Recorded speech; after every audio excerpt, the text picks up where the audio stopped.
I watched it at home, yeah, in Sweden.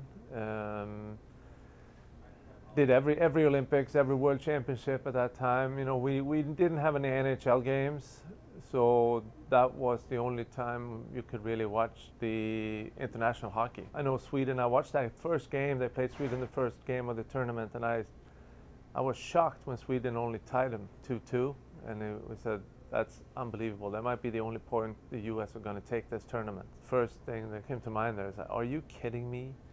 It's a bunch of kids. They go to school, and you tie these guys 2-2? It's embarrassing. I was embarrassed for the Swedes the first game. I was.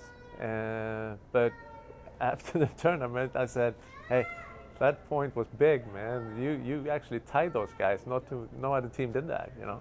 It was the team that you had to beat, and you should beat. And everybody looked beyond that team, basically. There was the Russians, the Swedes, Canadians, the Czechs, like the usual teams at that time or that era, USA. You took them to your heart. I mean, there was a likable team, the way they played, young kids, and with all the heart they put in there.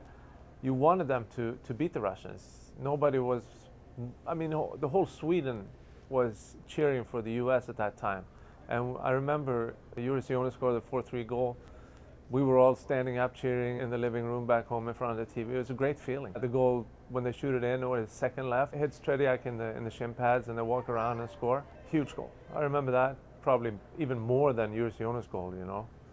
And also, and then Michael's come to mind when he starts counting down the seconds, and do you believe in miracles? And like stuff like that sticks in my mind. Yeah. Well, I got drafted by Buffalo and came over here in '87, so not too long ago after.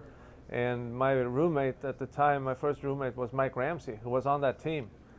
So it was a great feeling. It was big for me to come over here, but it was even bigger to become his roommate and his defensive partner when I played.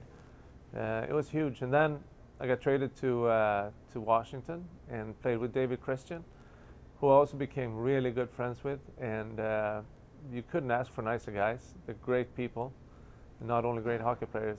It's one of those great stories, you know, and when that becomes real, it's amazing. It really needs to be remembered. It's once in a lifetime, and I think it's great. It passes on from generation to generation, and I think it's almost a miracle. Not a miracle, but it's almost there, you know. And I think it's good for kids to know that you can actually beat the best, even if it's only for one game.